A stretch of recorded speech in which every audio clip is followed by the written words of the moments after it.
세계에서 가장 큰 민주주의 국가가 인도입니다. 인구는 두 번째로 많은데요. 첫 번째로 많은 나라는 민주주의 국가를 표방하고 있지 않습니다. 인도가 법적으로 민주주의를 지키고 실행하는 제일 큰 나라입니다.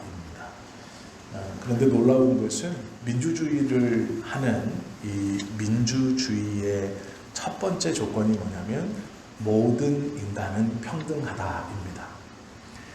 종교나 외모나 재산상의 어떠함이나 성별이나 나이나 어떠한 수준으로 차별받지 아니하고 사람 그 자체로 존엄성이 똑같다라고 하는 게 민주주의의 출발입니다. 신분과 지위고하를 막론하고 같은 권리를 가지고 있다라는 것이 출발이죠. 인도도 또한 그것을 선언하고 헌법에 명시하고 있는 민주주의 국가입니다. 그런데 인도는 아직도 힌두교를 배경으로 한 사람에 대한 나눔이 그들의 정신과 사회를 꽉 지배하고 있는 것을 우리는 알고 있습니다. 우리가 잘 아는 것처럼 인도 하면 카스트 제도가 제일 유명하고 또 잘 아는 것입니다. 우리는 이 카스트 제도를 네 가지로 알고 있지만 그렇지 않습니다. 카스트에서 상위에 속하는 이 카스트의 상위에는 300개의 카스트가 존재합니다. 그리고 그 300개 밑에 하위 카스트에는 2,500개 정도의 카스트가 존재합니다. 이 약 3,000개 정도 되는 이 카스트 제도 아래서 인도의 사람들은 자신의 위치를 찾아가고 그 위치에 맞는 삶을 살려고 노력합니다. 이게 힌두교의 사람을 분류하는 방법입니다.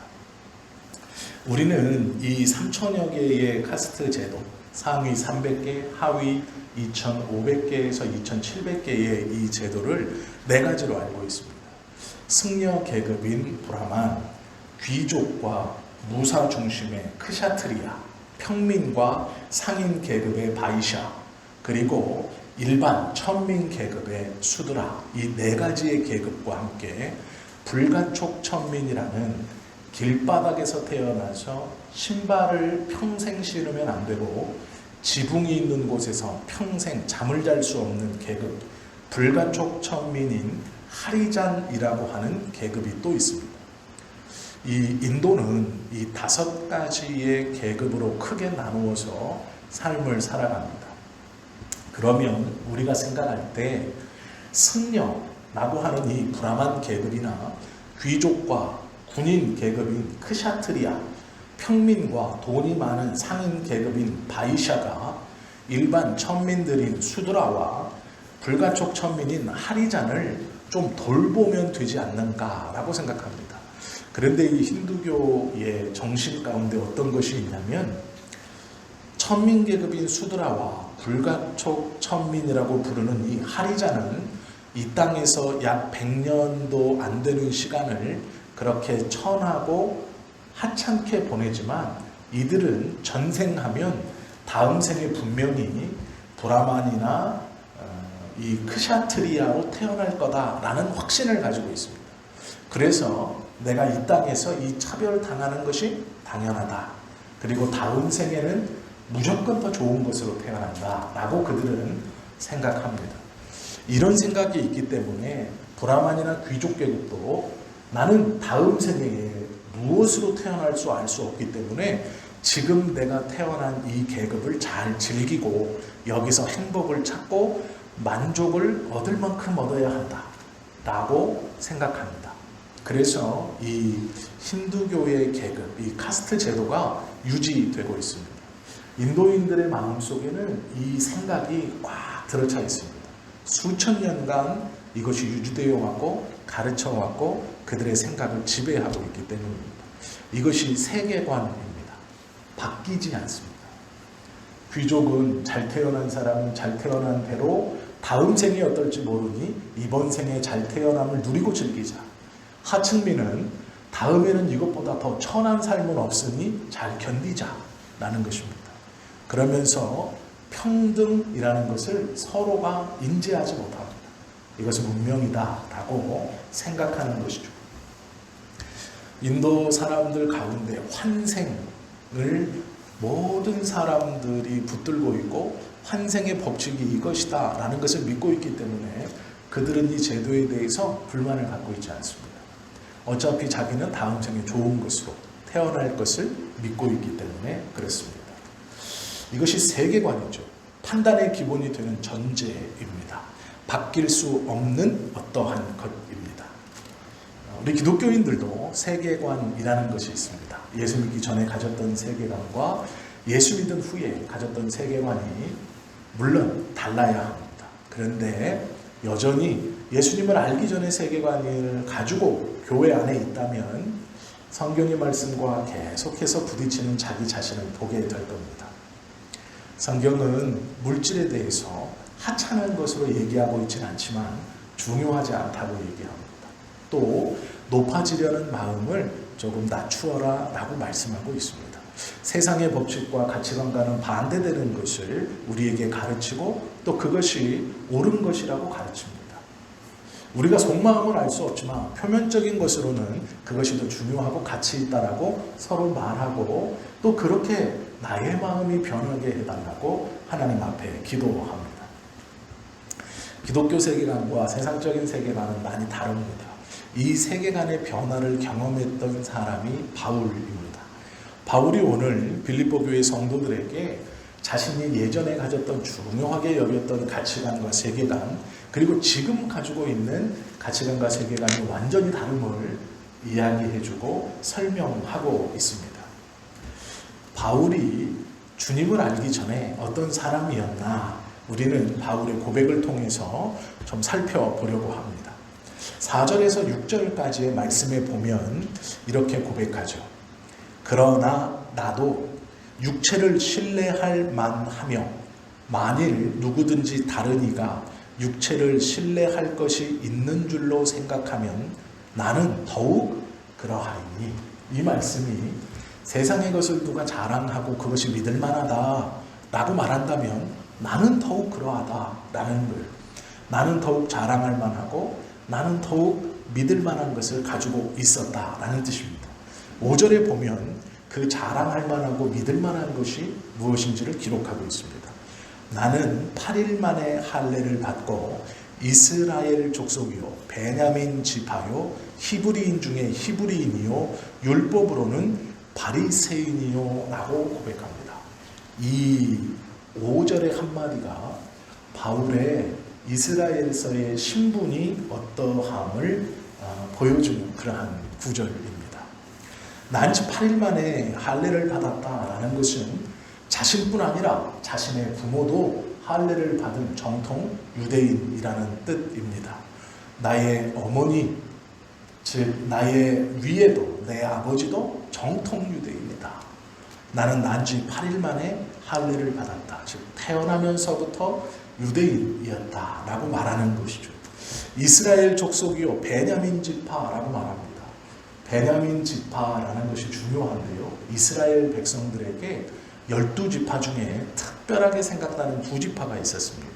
하나는 유다 지파였고 또 하나는 베냐민 지파입니다. 유다 지파는 다윗 왕이 났으니 중요한 건 알겠는데 베냐민 지파가 왜 이스라엘에게 중요하냐라고 생각할 수 있습니다. 그런데 이스라엘 사람들은 유다 지파 못지않게 베냐민 지파를 중요하게 여겼습니다. 그 이유는 역사 속에서 베냐민 지파가 물론 이스라엘의 첫 번째 왕을 배출한 왕가였기 때문이기도 하지만 포로기 때 포로기가 끝나고 돌아올 때에 이스라엘을 재건하는 일에 유다와 베냐민 지파가 제일 앞장서서 예루살렘을 중건하는 일에 큰 힘을 썼습니다. 그리고 우리가 다 알고 있는 이 모르드게와 에스더 이야기에 등장하는 모르드게와 에스더가 다 베냐민 지파 사람입니다. 이스라엘이 모두 다 멸절당할 위기에 있을 때 왕후 에스더와 그의 삼촌 모르드게의 이야기를 우리가 에스더서에서 볼 수 있죠. 그 에스더서의 주인공인 모르드게와 에스더가 베냐민 지파입니다. 그래서 이스라엘은 베냐민 지파라고 하면 이스라엘의 초대 왕뿐 아니라 예루살렘을 포로기 이후에 재건하는 일에 큰 힘을 유다 지파와 함께 쏟았고, 특별히 이스라엘이 멸절당하는 일이 있을 때 에스더와 모르드게를 통해서 하나님이 자신들 이스라엘을 보호하셨다라고 믿고 있었습니다. 그래서 유대인들에게 베냐민 지파는 좀 내세울 만한 그런 프라이드를 갖게 하는, 당당함을 갖게 하는 그러한 지파입니다. 바울은 그것을 이야기한 것입니다. 그리고 히브리인 중에 히브리인이라고 말합니다. 이게 무슨 말인가?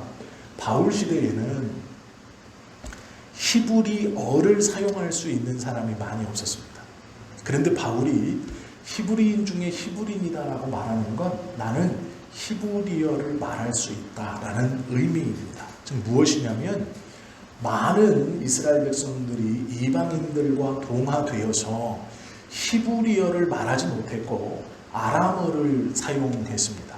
예수님 시대에도 아람어가 공용어처럼 쓰여졌을 시대입니다. 그래서 히브리인들 중에서도 히브리어를 말하는 사람, 즉 여기서 히브리인 중에 히브리인이다라는 말은 뭐냐면 구약의 성경을 나는 아람어가 아니라 히브리어로 읽을 수 있고 히브리어로 강론할 수 있다는 의미입니다. 그렇기 때문에 히브리인 중에 히브리인이다라는 말은 나는 히브리어를 유창하게 구사할 수 있다라는 뜻입니다. 이것은 굉장한 특권이었습니다. 또 율법으로는 바리새인이다라고 말했습니다. 이스라엘 백성 중에 바리새인이라고 부를 수 있는 사람은 6천 명밖에 되지 않았습니다. 6천 명이 굉장히 많은 숫자 같지만 그렇지 않습니다. 이스라엘의 인구에 대비해서 6천 명은 굉장한 소수입니다. 그래서 바울이 나는 6천 명에 들어가는 바리새인이고 히브리어로 구약의 성경을 강독할 수 있고 또한 나면서부터 할례를 받은 유대인이며 이스라엘을 억압에서 구출하고 위기에서 건져낸 베냐민 지파다라고 말하는 것은 바울이 유대 사회에서 차지하는 그의 신분이 얼마만큼 대단한 것인가를 설명해주는 한 구절입니다. 이것이 한 구절로 쭉 서술되어 있어서 그런가 보다 하지만 이스라엘 백성에서 이 글을 보면 이 사람은 대단한 가문의 사람입니다. 그의 배경이나 그의 출신이나 그의 어떠함은 어디에 가서 내놔도 전혀 둘째가람을 서러워할 그런 대단한 배경을 가지고 있었던 것이 바울이었습니다. 그런데 그런 바울이 내가 육체를 신뢰하는 누군가, 즉 누군가가 내 앞에서 자신의 배경이나 자신의 육체적인 어떠한 것을 자랑할 수 있느냐? 해라. 나는 그에 못지않다. 내가 더 뛰어나고 내가 더 자랑할 만하다라고 말하는 것입니다. 그리고 나서 이렇게 말하죠. 그 다음 구절을 보시면 열심으로는 교회를 박해하고 율법의 의로는 흠이 없는 자라고 말합니다. 즉 무엇이냐면 나는 이 배경만 가지고 나를 알아줘라 라고 가만히 서 있던 신앙인이 아니다. 이 배경을 가지고 교회를 박해했다 라고 말합니다. 즉 행동하는 신앙인이었다라는 것이죠. 나는 내가 가지고 있는 것을 가지고 교회를 박해하고 율법으로는 흠이 없는 자였다. 그만큼 열심히 했다라는 것이죠. 나만큼 배경이 좋은 사람 있으면 나와봐라 라고 말하는 겁니다. 바울이 말하지 않은 것도 있죠. 가마리알 문화에서 수학했다는 것, 특별히 로마의 시민권을 가지고 있다는 것은 말하지도 않았습니다. 그것을 빼놓고더라도 바울이 가지고 있는 신뢰할 만한 것은 차고 넘쳤습니다. 유대인들에게 그 두 가지를 빼놓고더라도 바울이 어떠한 사람인가에 대한 설명은 그의 이 한마디로 라는 감탄사를 연발하기에 충분했습니다. 이런 사람이구나 라는 것을 알게 하기에 충분했다는 것이죠. 디모데전서 1장 13절에 보면 바울이 자신을 가르쳐 말씀대로 교회 핍박자요, 회방자요, 폭행자였다 고백합니다. 그만큼 열심히 했다는 것이죠.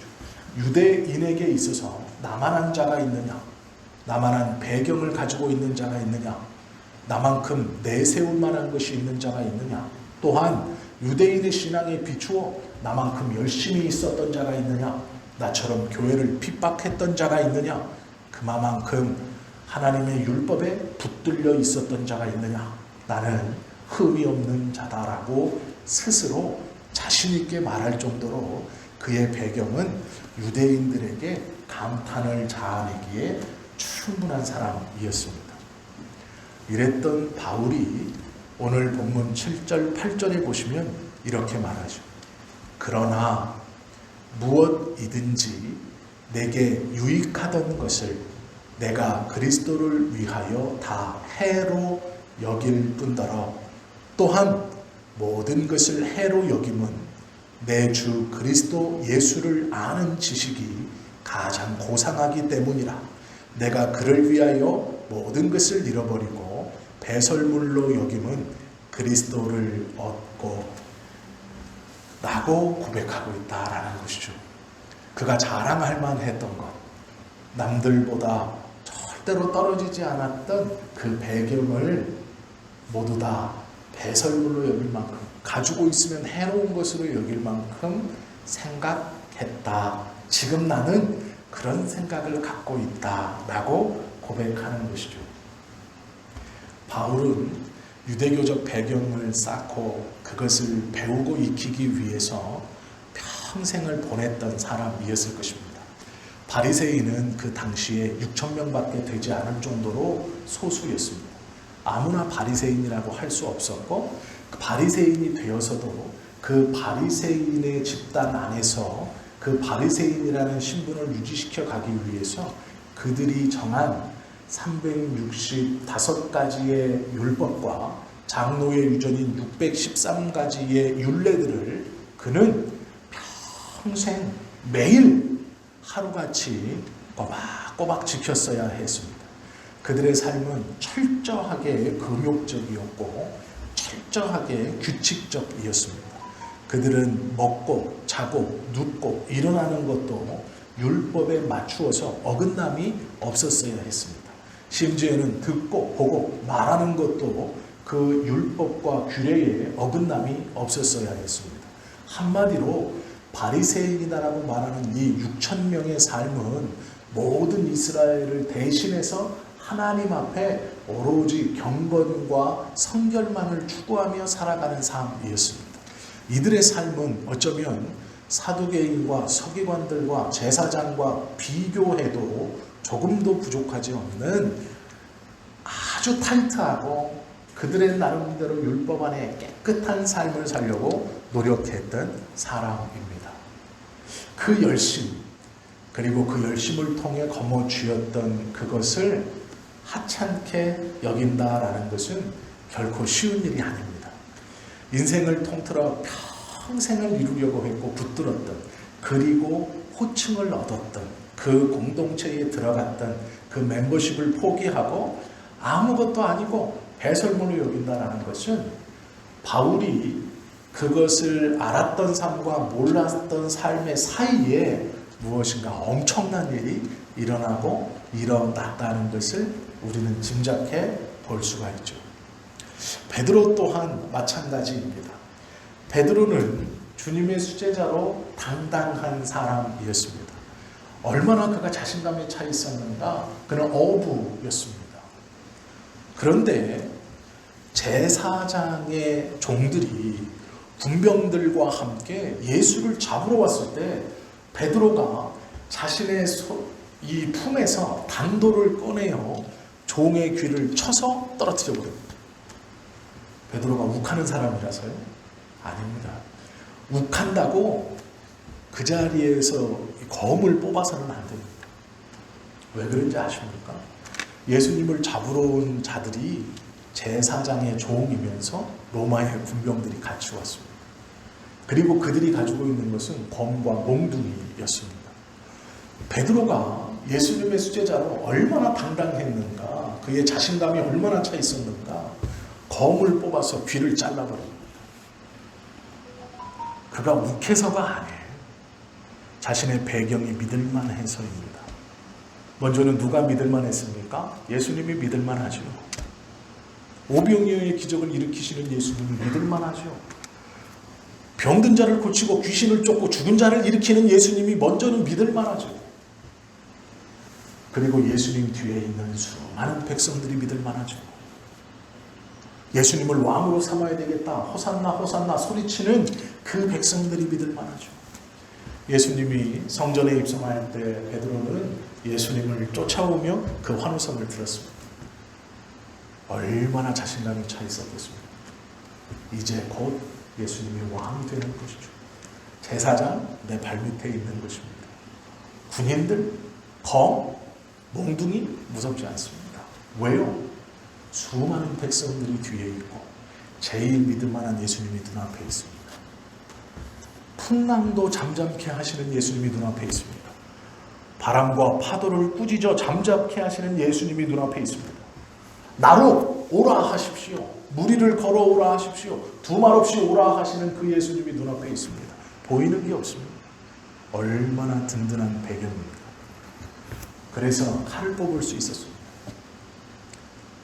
무기를 금지시켰던 로마의 법령을 어기고 있다는 것을 당당하게 보여주고, 또 그 칼을 가지고 있음을 보여주어서 테러리스트인 열심당원이다라는 것을 보여주는 것도 당당하고, 그 칼을 가지고 제사장, 자기와는 신분적으로 비교할 수도 없는 일개 어부가 제사장의 종의 귀를 쳐서 떨어뜨릴 정도의 당당함이 베드로에게 있었습니다. 믿는 바가 있는 것이죠. 사람들이 있었고 예수님이 있었기 때문에 베드로는 당당했습니다. 무엇이 문제인가? 내가 못할 게 뭐냐? 예수님의 수제자인데, 그러니까 겁없이 칼을 뽑은 것이죠. 예수님의 나라를 성취함이 좋은 것이지만 베드로는 자신이 하려고 했습니다. 내가 믿고 있는 무력, 내가 가지고 있는 칼. 그런데 힘이 돼줘야 될 예수님이 너는 무슨 일을 하려든지 행하라 라고 말하면서 끌려갑니다. 아무 말 안 하고. 그러기에 도망가는 겁니다. 자신이 믿었던 것이 사라지는 것을 느낀 순간 베드로는 도망갑니다. 그 당당함은 하나님 앞에서의 당당함이 아니었고 자신의 배경에서의 당당함이었습니다. 그러기에 검을 휘두를 수 있었고 종의 위를 쳐서 떨어뜨릴 수 있었던 겁니다. 그러자 그 당당함의 조건이 예수님이 힘없이 끌려가자 아무런 저항하시지 않자, 아차, 뭐가 잘못했구나 하고 도망가는 겁니다. 베드로는 당당했지만 잘못된 당당함을 가지고 있었습니다. 자신이 그렇게 할 수 있다고 생각했지만 그것은 하나님의 뜻이 아니었습니다. 그리고 난 후에 그는 예수님을 쫓아가다가 3번이나 예수님을 부인합니다. 방금 전까지 보여줬던 당당함은 온데간데 없고, 아니다, 나는 모르는 사람이다 라고 말하며 예수님을 부인합니다. 당당했었고 당당함의 근원이 없어지자, 자신이 생각했던 그것이 없어져 버리자 한없이 비굴해집니다. 그랬던 그가 사도행전 4장에 보면 예수님을 죽음으로 몰았던 제사장들 앞에서 이렇게 고백하죠. 베드로와 요한이 대답하여 가로되 하나님 앞에서 너희 말을 듣는 것이 하나님 말씀 듣는 것보다 옳은가 판단하라. 우리는 보고 들은 것을 말하지 아니할 수 없다. 베드로가 처음에는 당당했습니다. 자신감이 있었어요. 그러기에 금지됐던 무기를 소지해서 내가 열심당원이라는 것을 보여주는 것을 겁내하지 않았습니다. 칼을 멋있게 뽑았고 종의 귀를 쳐서 떨어뜨려 버렸습니다. 예수님을 믿었고 예수님 주변에 있는 백성들을 믿었습니다. 그러나 자신이 믿었던 그 예수님이 힘없이 끌려가고 포박되어 고개를 숙이고 따라가자 그는 도망칩니다. 그리고 자신이 믿었던 배경이 없어지자 그는 한없이 비겁해집니다. 예수님을 3번이나 부인합니다. 그런데 그리고 나서 시간이 얼마 흐른 후 예수님을 잡아 죽였던 그 제사장들이 베드로와 요한을 똑같이 잡아 재판대 앞에 세우고 예수의 이름으로 도무지 말하지 말라 라고 협박합니다. 그때 베드로가 이상한 자신감을 부립니다. 손에 검이 있는 것도 아니었고 많은 백성들이 자기 편을 들고 있는 것도 아니었고 눈에 보이는 예수님이 지금 계시는 것도 아닙니다. 그런데 베드로가 묶인 채로 내가 하나님 앞에서 하나님의 말씀을 듣는 것이 옳을까? 너희의 말을 듣는 것이 옳을까? 너희가 생각해봐라 라고 오히려 되받아줍니다. 그는 묶여있는 상태였고 자신이 믿고 있었던 백성도 예수님도 검도 그 자리에 없습니다. 그러나 그는 먼저 번과는 다른 자신감을 가지고 있습니다. 다른 당당함을 가지고 있습니다. 폭력이 아닌 말이었지만 그의 마음은 그때와는 다른 자신감이 있습니다. 이때의 베드로와 지금의 베드로가 무엇이 다른가요? 도대체 그 중간에 무엇이 있었는가? 우리는 좀 그것을 알 필요가 있습니다. 바울이 변했던 것, 베드로가 변했던 것 모두 그 중심에 예수님이 계셨다라는 것이죠. 예수님이 우리가 아시는 것처럼 그 중심에 있었습니다. 8절에서 9절 말씀에 보면 이렇게 바울이 고백하죠. 또한 모든 것을 해로 여김은 내 주 그리스도 예수를 아는 지식이 가장 고상하기 때문이라. 내가 그를 위하여 모든 것을 잃어버리고 배설물로 여김은 그리스도를 얻고 그 안에서 발견되려 함이니 내가 가진 의는 율법에서 난 것이 아니요 오직 그리스도를 믿음으로 말미암은 것이니 곧 믿음으로 하나님께로부터 난 의라 말하고 있습니다. 내가 믿는 것은 그리스도다. 내가 가지려고 하는 것은 내가 예전 열심으로 율법을 지켜 가지려고 했던 의가 아니고 예수님을 믿어 그 예수님에게로부터 나에게 온 의라고 말하는 것입니다. 이것이 진짜 자신감이고 이것이 진짜 그리스도인의 모습입니다. 하나님을 믿는다는 것을 우리가 잘 생각해 보아야 합니다. 하나님을 믿고 있어서 하나님이 주시는 은혜와 복으로 내가 살만해지고 형통해지는 것을 보니 하나님이 나를 사랑하시나 보다. 내가 오늘도 예배했고 기도해서 하나님이 내 옆에 계심을 내가 확신하니 내가 세상 앞에 당당할 수 있다. 베드로의 모습일지 모릅니다. 예수님을 따르는 많은 백성들, 내 눈앞에 나와 함께 계시는 이 예수님, 그러니 당당한 것이죠. 검도 뽑고 종의 귀도 쳐서 떨어뜨리고 큰 소리도 막 칠 수 있죠. 그런데 잘 보십시오. 그 예수님이 보이지 않을 때, 그 사람들이 없어졌을 때, 내 손에 들고 있는 검이 없어졌을 때, 그때도 당당할 수 있는가? 아니면 바울처럼 내가 평생을 노력하고 애쓰고 힘써서 남 앞에 자랑할 만한 것이 내게 있어 내가 당당한 것인가? 내가 당당하다고 말하는, 내가 믿음이라고 말하는 것이 무엇인가? 무엇을 통해서 하나님을 믿고 예수님을 믿음으로 내 삶에 갖추어져 가는 이 것들을 통해서 당당한가? 그것은 예수님을 믿어 이것이 갖추어져 당당한 게 아니고요. 이것 때문에 당당한 겁니다. 이것이 무너지면 당당할 수 없는 겁니다. 우리는 그러한 신앙인들을 많이 보죠. 우리가 하나님을 믿는다는 게 베드로처럼 앞에 있는 자존심이나 앞에 있는 자신감일 수 있어요. 예수님이 나와 함께 있다는 것을 의심하는 게 아니에요. 믿어요. 왜요? 눈에 보이는 부정할 수 없는 증거가 있거든요.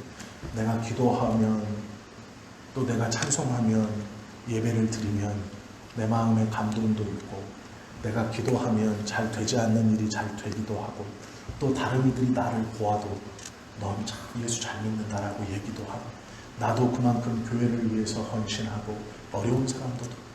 그런데 잘 생각해 보셔야 돼요. 내가 그것이 없어졌을 때, 내 손에 칼이 없어지고 눈에 보였던 예수님이 무기력하게 끌려가시고 지지했던 수많은 백성들이 다 없어졌을 때, 그때에도 동일하게 내가 믿음의 자리를 지키고 서 있을 수 있는가? 내가 그때에도 동일하게 하나님 앞에 하나님을 붙들고 세상 앞에 당당할 수 있는가? 이렇게 큰 소리 쳤던 것 그대로 믿음 안에 자신 있게 일어날 수 있는가? 생각해 보셔야 돼요. 이것이 세계관이에요. 이것이 믿는 사람의 모습입니다. 내가 정말 하나님을 믿는 신앙함이 무엇인가? 그것을 양념으로 놓고 이것으로 인해서 자리 잡혀가지고 채워져가는 부수적인 것 때문에 당당한가? 이것이 쪼그라들면 같이 자신감 없고 같이 쪼그라들고 같이 말하지 못하고 헌금을 많이 할 때는 큰 소리 빵빵 치다가 헌금 못하면 이제 조용해지는. 아니에요. 헌금을 못해도 상관이 없어요. 남한테 밥 한 끼를 잘 못 사셔도 상관이 없는 거예요.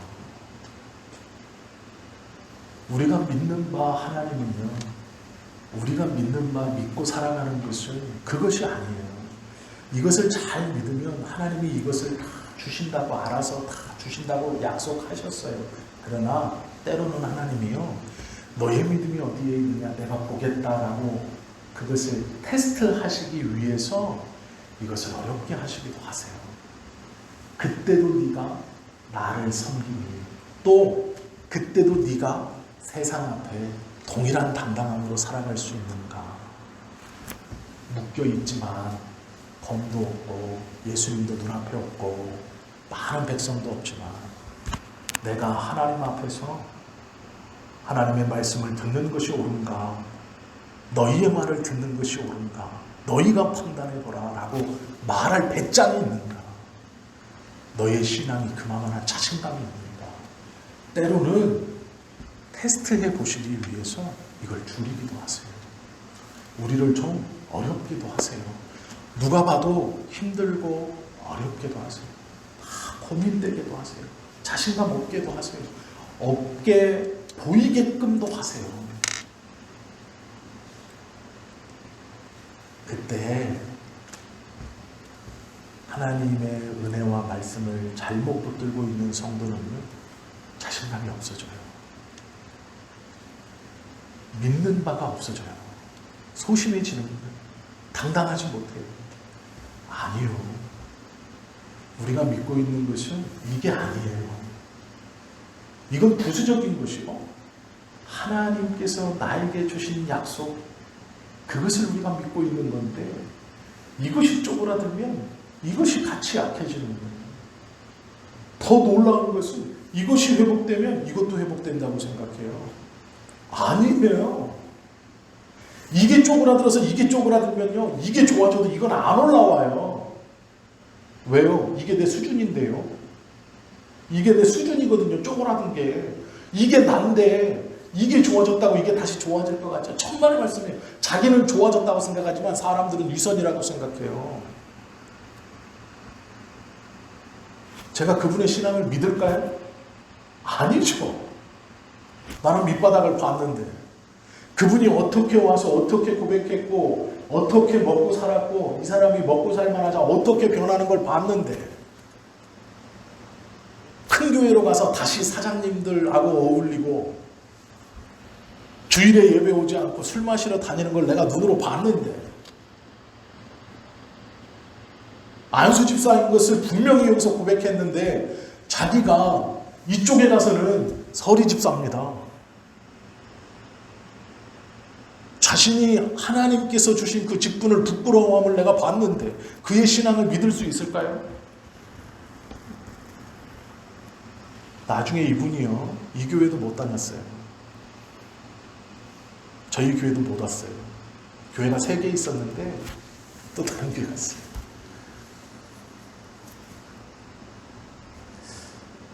그분의 신앙을 뭐라고 할 건 아니지만 그분만 그런 건 아니기 때문에. 그런데 우리가 잘 생각해 봐야 돼요. 정말 내가 믿고 있는 게 뭔가? 하나님의 말씀을 믿고 있는가? 그래서 당당한가? 그래서 할 수 있다고, 하나님 이길 수 있다고 얘기하는가? 그렇지 않고 하나님을 믿는 것이 부수적인 것이고 내가 이것을 믿는다고 고백해야 이것이 좋아질 거라고 생각해서 하는 것인가를 돌아볼 수 있어야 됩니다. 바울은 비교할 수 없는 것을 가졌어요. 베드로도 그가 처음에는 눈에 보이는 것에 당당했습니다. 그것으로. 그런데 정말로 하나님을 알게 되고 만나자 아무것도 없어도 당당해.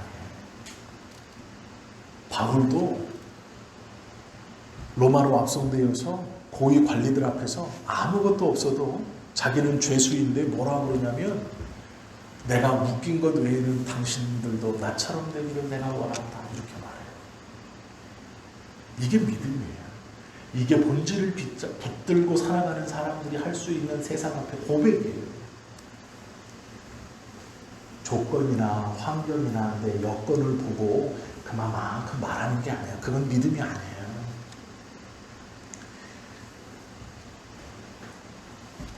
내가 2억짜리 사니까 2억짜리 사는 사람들하고 아니에요. 그건 교회에서 드러나는 모습도 안 되어야 되지만 말도 안 되는 얘기지만 우리는 그렇게 우리 스스로를 제한하는 거죠. 그렇지 않습니다. 우리가 정말 뭘 믿고 있는가에 대해서 고민해 봐야 됩니다. 우리의 세계관, 우리를 막 붙들고 있는 것이 어떠한 믿음인가? 내가 뭘 믿고 있는가 도대체? 하나님의 말씀을 믿고 성경의 말씀을 믿고 내가 예수님을 나의 구세주로 고백하지만 그 고백하는 것이 중심이 아니라 그 고백하는 것으로 나에게 어쩌면 채워져 가고 이루어져 가고 조금씩 회복되어져 가는 이 환경과 여건에 따라 자신감이 있는가? 그건 잘못된 거예요. 아직까지도 이런다면 우리는 그 테스트를 벗어날 수 없어요. 조금 회복된 것 같지만 다시 쭈그러들고 조금 좋아지는 것 같지만 왜 다시 쭈그러드냐면 그 시험을 통과하지 못했기 때문에 그 테스트를 통과하지 못했기 때문에 이게 다시 죽는 거예요. 왜요? 이게 한없이 넓어지면 이게 아니라 이게 넓어지면 우리로 잘못된 교만함에 쌓일 수 있고 이것을 비교하여 무시할 수 있는 잘못된 신앙을 가질 수 있기 때문이에요. 하나님께서 우리를 나보다 나를 더 잘하시기 때문에 그래서 자꾸 줄이시는 거예요. 조금 나아졌는데 이제 좀 돌리나 다시 줄어드는 것은 내가 이것을 보고 있기 때문에 이것에 따라 내 신앙의 고백이 달라지기 때문에 이 당당함이 달라지기 때문에 그렇지 않다고요. 이게 중요한 거예요. 이것을 확실히 붙들 때 이것은 상관이 없어요. 이 시험에 이겨야 이것이 문제가 되지 않습니다. 바울은 그것을 이긴 자입니다. 베드로도 그것이 무엇인지 알았기 때문에 당당할 수 있어요. 아무것도 없는. 그래야 하나님의 손에 붙들린 믿음의 사람의 삶을 살 수 있어요. 그래야 결국에는 하나님의 마음에 합한 자다라는 이야기를 들을 수 있어요. 그래야 착하고 충성된 종아라는 말을 들을 수 있는 겁니다. 우리뿐만 아니라 우리의 자녀들에게도 이것이 중요하다고 가르쳐 주셔야 돼요. 환경과 여건으로 인해서 자신감에 차 있으면 안 돼요. 이건 움직이는 겁니다. 좋아질 수 있고 나빠질 수 있어요. 우리를 올가매는 것은요, 좀 편안할 때도 있고 불편할 때도 있어요. 이거에 상관없이 변치 않는 하나님의 말씀을 내가 정말 믿고 있다면 이것과는 상관없다. 이것을 붙드는 것이 우리의 신앙이 되어야 합니다. 무엇이 중요한가 우리는 이미 다 알고 있습니다. 무엇을 믿고 살아가는가도 우리는 이미 다 알고 있습니다.